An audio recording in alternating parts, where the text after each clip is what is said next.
দিন দুপৰতে টিয়কনগৰত চুৰি কাৰ্যৰ ঘটনা। আজি টিয়কনগৰৰ ৩ নং ৱাৰ্ডত দিন দুপৰতে চুৰি কাৰ্য সংঘটিত হৈছে। টিয়কৰ চাউদাং গাঁৱৰ ৰঞ্জিত বৰুৱা গৃহত দিনতে চোৰে চলালে লুটপাত। জানিব পৰা মতে কোনো কামত ঘৰৰ সকলো লোক ওলাই গৈছিল।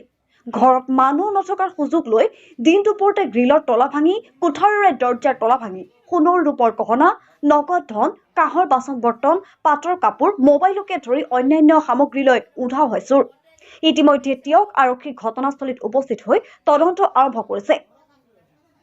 ইপিনে ইমান ঘন জনবসতিপূৰ্ণ স্থানত এইদৰে দিন দুপৰতে চুৰি হোৱা কাণ্ডই এতিয়া সাধাৰণ জনতাক শংকিত কৰি তুলিছে আৰু এই ক্ষেত্ৰত আৰক্ষীক উপযুক্ত ব্যৱস্থা গ্ৰহণ কৰিবলৈ ৰাজ্যও আহ্বান জনাইছে।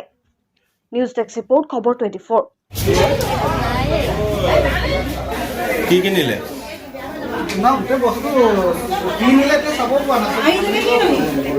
খানা খানা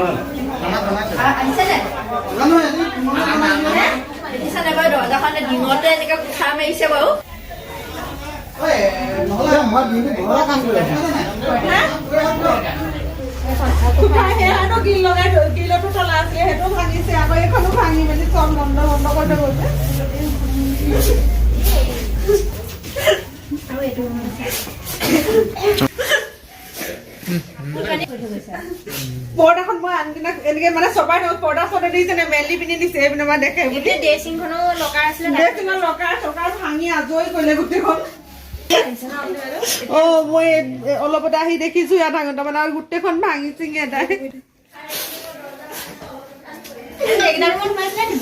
সেইকেইটা সেইবোৰ এইটো হেডবক্স খুলি থৈছে এইটো এইবোৰ খুলিছিলে ন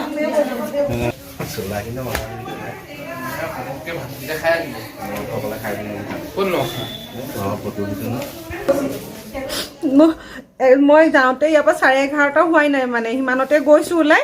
ছোৱালী স্কুলৰ হলি ফ্ল'ৰত প্ৰগ্ৰেম আছিলে, প্ৰগ্ৰেম কৰাবলৈ নিওঁতে দেখিছো আহি নাইয়ে। এতিয়া বস্তু গোটেই দৰ্জা গিল চব ভাঙি থৈ দিছে আৰু এতিয়া এইবোৰ লণ্ড ভণ্ড কৰি গোটেইখন আজৰি। ছোৱালী সোণৰ ফুলি নিছে, মোৰ মোবাইল নিছে আৰু পইচা অলপমান আছিলে সেয়া নিছে আৰু বাকী অফিচৰ বেগ চেগ মানে কি কি আছে এতিয়া চালেহে হ'ব। পাছবুক চাছবুকো দেখা নাই এতিয়ালৈকে। বাচন বৰ্তন আৰু কাপোৰ কানিবোৰ নিছে। পাটৰ কাপোৰ নাই নহয়, পাটৰ কাপোৰ আছিলে দুযোৰমান, পাটৰ কাপোৰখিনি নাই।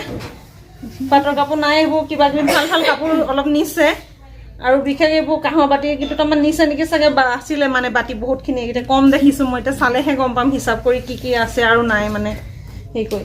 কাপোৰ আৰু সেইটো বাকচ খুলি চোৱাই নাই মই, সেইটো বাকচত কি আছে জানো, সেইটো কাপোৰ কানি আছে নে নাই সেইটো চালেহে গম পাম। এতিয়া কোঠাৰে ভাঙি পিনি নিছে গোটেই দৰ্জা। মই 2খন লক কৰি থৈ গৈছো, জপনাও মই সেই ঠিককে বান্ধি থৈ গৈছো, চব খোলা, পিছ দৰ্জাও খোলা দেখিছো আহি।